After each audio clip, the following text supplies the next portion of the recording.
نحمده ونصلي على رسوله الكريم أما بعد فأعوذ بالله من الشيطان الرجيم بسم الله الرحمن الرحيم وإذ واعدنا موسى 40 ليلة ثم اتخذتم العجل من بعده وأنتم ظالمون ثم عفونا عنكم من بعد ذلك لعلكم تشكرون صدق الله مولانا العظيم مولاي صل وسلم دائما ابدا على حبيبك خير الخلق كلهم۔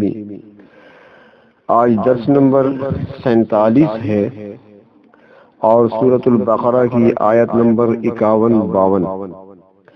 اللہ تبارک و تعالی فرماتی ہیں وَإِذْ وَعَدْنَا مُوسَىٰ، اور جب وعدہ لیا ہم نے موسیٰ علیہ السلام سے 40 لیلۃ 40 رات کا، ثم اتخذتم العجل من بعده، تو پھر تم لوگوں نے ان کے بعد بچھڑے کو معبود بنا لیا، وانتم ظالمون، اور تم ظلم کرنے والے تھے۔ ثم عفونا عنکم، پھر ہم نے اس کے بعد ثم عفونا عنکم من بعد ذلك لعلکم تشکرون، پھر ہم نے تم کو اس کے بعد تمہارے ساتھ ہم نے درگزر کیا تاکہ تم شکر ادا کرو۔ بنی اسرائیل پر جو انعامات اللہ رب العزت کی طرف سے ہوئے ان کا ذکر مسلسل آ رہا ہے۔ فرعون کی غلامی سے نجات دلانے، دریا کو پھاڑ کر معجزانہ طور پر پانی میں راستے بنا کر اور بنی اسرائیل کو بچا لینے، اور پھر فرعون اور اس کی قوم کی ہلاکت وغیرہ کا ذکر پہلے گزر چکا۔ اس درس میں مزید انعامات کا تذکرہ ہے۔ فرمایا وَإِذْ وَعَدْنَا مُوسَىٰ 40 لَيْلَةً، اور اس بات کو دھیان میں لاؤ جبکہ ہم نے موسیٰ علیہ السلام سے 40 راتوں کا وعدہ کیا، یعنی موسیٰ علیہ السلام کو حکم دیا گیا کہ کوہ طور پر 40 رات تک تنہائی میں اعتکاف کریں۔ قرآن پاک میں ہے کہ اصل وعدہ 1 مہینہ کا تھا، مگر بعد میں بڑھا کر 40 رات کر دیا گیا۔ وعدہ یہ تھا کہ مسلسل 40 رات کے اعتکاف کے بعد موسیٰ علیہ السلام کو کتاب دی جائے گی، اور یہ اس وقت کا واقعہ ہے جب بنی اسرائیل فرعون کی غلامی سے نجات حاصل کر چکے تھے۔ حضرت موسیٰ علیہ السلام اللہ تبارک و تعالی کے عظیم اور جلیل القدر پیغمبر تھے، نبی و رسول اور صاحب شریعت تھے، خدا تعالی کے خلیفہ تھے۔ لفظ موسیٰ عبرانی زبان کا لفظ ہے جسے عربی میں ڈھال لیا گیا ہے۔ عبرانی زبان کا اصل لفظ تھا میشا، می کا معنی ہے پانی اور شا کے معنی درخت۔ موسیٰ علیہ السلام اپنے بچپن میں پانی میں بہتے چلے آ رہے تھے، جب انہیں اٹھایا گیا تو وہاں پر ایک درخت تھا یا وہاں پر درخت موجود تھے، تو اس بنا پر آپ کا نام میشا اور پھر عربی میں موسیٰ بن گیا۔ حضرت موسیٰ علیہ السلام حضرت عیسیٰ علیہ السلام کی پیدائش سے 1600 سال پہلے ہوئے ہیں۔ آپ کی عمر مبارک 120 سال تھی۔ اسی عمر میں یہ سارے واقعات پیش آئے۔ آپ کے والد کا نام عمران تھا۔ آپ کا شجرہ نسب حضرت ابراہیم علیہ السلام سے ملتا ہے۔ فرعون کی غرقابی کے بعد بنی اسرائیل کو احساس ہوا کہ وہ اب آزاد ہو چکے ہیں، غلامی کی زنجیریں ٹوٹ چکی ہیں، لہٰذا ان کے پاس اپنا قانون ہونا چاہیے جس سے وہ رہنمائی حاصل کریں اور اس کے مطابق زندگی بسر کریں۔ چنانچہ قوم کی خواہش پر موسیٰ علیہ السلام نے پروردگار عالم کی بارگاہ میں عرض کی کہ ہمیں کوئی قانون عطا کیا جائے۔ اس کے جواب میں اللہ تبارک و تعالی نے ارشاد فرمایا کہ طور پر آ کر اعتکاف کرو تو تمہیں کتاب دی جائے گی جو تمہارے لیے مکمل قانون ہوگی۔ تفسیر معالم و تنزیل اور بعض دیگر تفاسیر میں یہ روایت بیان کی گئی ہے کہ بنی اسرائیل بحر کلزم کو عبور کر کے صحرائے سینا میں وارد ہوئے اور انہوں نے 40 سال وہاں میدان میں گزارے، جس کی تفصیلات آگے آئیں گی انشاءاللہ۔ تو حضرت موسیٰ علیہ السلام کی وفات بھی وہیں پہ ہوئی۔ حضرت ہارون علیہ السلام بھی اسی مقام پر فوت ہوئے، اور یہ بات تاریخ سے بھی ثابت ہے کہ 40 سال تک بنی اسرائیل صحرائے سینا میں صحرا نوردی کرتے رہے۔ یہ لوگ مصر کی طرف نہیں گئے۔ اللہ تعالیٰ نے انہیں حکم دیا تھا کہ ارض مقدس پر حملہ کرو، وہاں پر تمہیں قبضہ دلایا جائے گا، مگر یہ لوگ اس کے لیے تیار نہ ہوئے۔ 40 سال بعد نئی نسل نے اس حکم پر عمل کرتے ہوئے ارض مقدس پر حملہ کیا اور کامیاب ہوئے۔ اس وقت حضرت موسیٰ علیہ السلام کے نائب حضرت یوشع علیہ السلام منصب نبوت پر فائز تھے۔ انبیاء بنی اسرائیل میں حضرت یوشع علیہ السلام کا ذکر آتا ہے۔ ان کے زمانے میں شام اور فلسطین پر بنی اسرائیل قابض ہوئے۔ اس زمانے میں اس علاقے میں قوم عمالقہ کی حکومت تھی، جن کو شکست دے کر بنی اسرائیل اس علاقے میں آباد ہوئے۔ معالم التنزیل کی روایت سے معلوم ہوتا ہے کہ بحر کلزم کو پار کرتے وقت حضرت موسیٰ علیہ السلام نے اپنی قوم کے کچھ آدمیوں کو مصر کی طرف بھی بھیجا تھا۔ مقصد یہ تھا کہ وہاں کا انتظام کریں، ایسا نہ ہو کہ چور، ڈاکو، قزاق، مفسد وغیرہ ملک میں بدامنی پھیلائیں۔ یہ بات اگرچہ عام روایتوں کے خلاف ہے، تاہم امکان ہو سکتا ہے کہ موسیٰ علیہ السلام نے بعض لوگوں کو وہاں بھیجا ہو، مگر آپ خود وہاں نہیں گئے، بلکہ اللہ تعالیٰ کے حکم کے مطابق کوہ طور پر اعتکاف میں بیٹھے اور وہاں سے اللہ تعالیٰ کی کتاب تورات کی صورت میں آپ کو عطا کی گئی۔ تورات کا لفظی معنی قانون ہے اور اس سے مراد قانون شریعت ہے۔ اپنے زمانے میں تورات بڑی عظیم المرتبت کتاب تھی۔ اللہ تعالیٰ نے بتا دیا تھا کہ ایسی کتاب عنایت کروں گا جس کی شریعت اور قانون کرنوں تک جاری رہے گا۔ آسمانی کتب میں سب سے اعلیٰ مرتبہ قرآن پاک کا ہے اور اس کے بعد تورات کا۔ جس طرح قرآن پاک میں قانون فوجداری، دیوانی، اخلاق، عبادات، معاملات وغیرہ موجود ہیں، اسی طرح تورات میں بھی ہر قسم کے قوانین موجود ہیں۔ اور جس طرح تورات کا معنی ہے قانون، انجیل کا معنی ہے بشارت اور زبور کا معنی ہے صحیفہ، اور اس میں زیادہ تر دعائیں اور مناجات ہیں۔ اللہ تعالیٰ کی آخری کتاب قرآن ہے، جس کا معنی پڑھی جانے والی کتاب ہے۔ چنانچہ آج بھی دنیا میں سب سے زیادہ پڑھی جانے والی کتاب قرآن حکیم ہے۔ مفسرین کرام فرماتے ہیں، تفسیر معالم التنزیل جلد اول، تفسیر ابن کثیر جلد اول، وہ فرماتے ہیں کہ حضرت موسیٰ علیہ السلام ذوالقعدہ کی ابتدا میں کوہ طور پر معتکف ہوئے اور ذوالحجہ کی 10ویں تاریخ کو اللہ تعالیٰ نے تورات عطا کی۔ گویا پورا مہینہ ذوالقعدہ کا اور ذوالحجہ کے 10 دن آپ نے اعتکاف کیا۔ یہ 40 دن کا بھی خاص اثر ہوتا ہے۔ حدیث شریف میں آتا ہے کہ جس نے 40 دن تک اللہ تعالیٰ کے لیے اخلاص کیا، حکمت اس کے دل سے نکل کر اس کی زبان پر ظاہر ہو جائے گی۔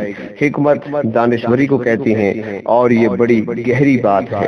اللہ تبارک و تعالیٰ ارشاد فرماتے ہیں، جس سے حکمت عطا کر دی گئی اسے خیر کثیر مل گئی۔ اور دوسری جگہ ارشاد اللہ تعالیٰ نے فرمایا، ہم نے لقمان کو حکمت عطا کی، جو کہ اللہ تعالیٰ کے ایک نیک بزرگ تھے، نبی نہیں تھے لیکن بہت بڑے اللہ والے تھے۔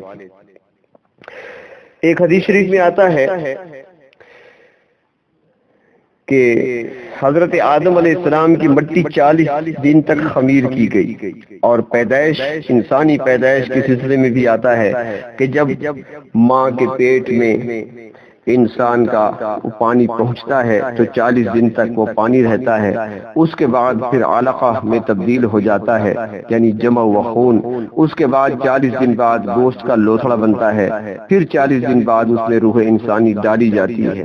صحیح مسلم جلد اول، صحیح بخاری جلد 2 میں روایت موجود ہے۔ اس سے پہلے روح حیوانی ہوتی ہے۔ صوفیاء کرام بھی اکثر 40 دن کا چلہ کراتے ہیں، 40 دن روزہ بھی رکھواتے ہیں۔ حضرت عمر رضی اللہ تعالی عنہ کے دور کا مشہور واقعہ ہے۔ فرماتے ہیں کہ ایک خوبصورت عورت باجماعت نماز پڑھا کرتی تھی۔ کسی نوجوان کی نظر اس پر پڑی تو وہ دل دے بیٹھا۔ اس نے عورت کو ملاقات کا پیغام بھیجا، وہ بھی سمجھ گئی کہ یہ شخص فتنے میں مبتلا ہو گیا ہے۔ وہ عورت کامل الایمان تھی، کہنے لگی کہ میں تجھے ملاقات کا موقع اس شرط پر دینے کو تیار ہوں کہ تم حضرت عمر رضی اللہ تعالی عنہ کے پیچھے 40 دن تک نماز ادا کرو، اور یہ اس حالت میں ہو کہ تمہاری تکبیر اولیٰ فوت نہ ہو۔ اس شخص نے اسے نہایت آسان کام سمجھتے ہوئے نماز با جماعت شروع کر دی۔ ابھی 12 روز ہی گزرے تھے کہ اس میں تغیر تغیر آنا شروع ہوا۔ جب 40 دن مکمل ہوئے تو اس شخص کی کایا ہی پلٹ چکی تھی۔ اب اس عورت نے پیغام بھیجا کہ تمہاری شرط پوری ہو چکی ہے، تم آ کر ملاقات کر سکتے ہو۔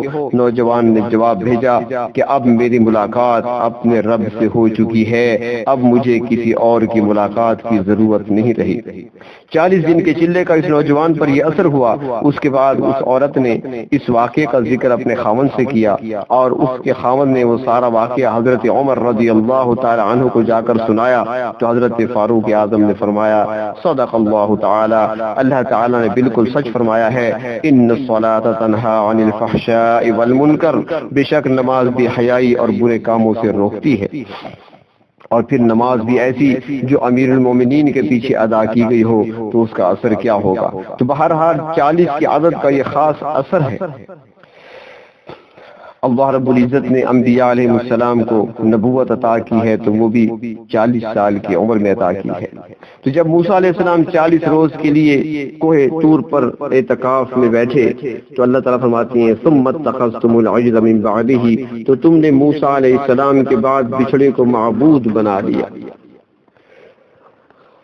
تم نے کچھ خیال نہ کیا، تمہارے پاس ایک پیغمبر بھی موجود تھے، مگر اس کے باوجود تم بچھڑے کی عبادت میں مبتلا ہو گئے اور شرک کے اندر ملوث ہو گئے۔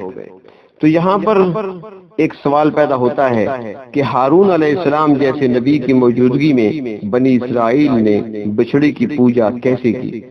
مفسرین کرام فرماتے ہیں قصص القرآن کے اندر موجود ہے کہ اس کی غالب وجہ یہ ہے کہ مصر میں صدیوں تک رہتے ہوئے بنی اسرائیل نے مصریوں کے اثرات قبول کر لیے تھے۔ مصری لوگ سانپ کی پوجا کرتے تھے، گائے کی پوجا کرتے تھے اور سورج کی پوجا کرتے تھے، اور فرعون کا معنی ہی ہوتا ہے بڑا دیوتا۔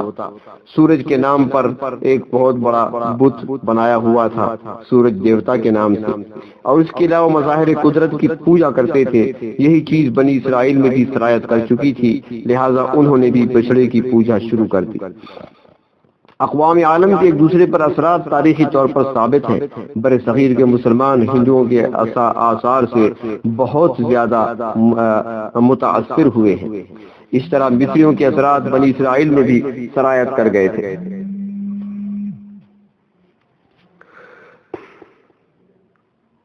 موجودہ زمانے میں دیکھ لیں جو قومیں انگریز کی غلامی میں رہی ہیں وہ سب ان کی تہذیب و تمدن سے متاثر ہیں۔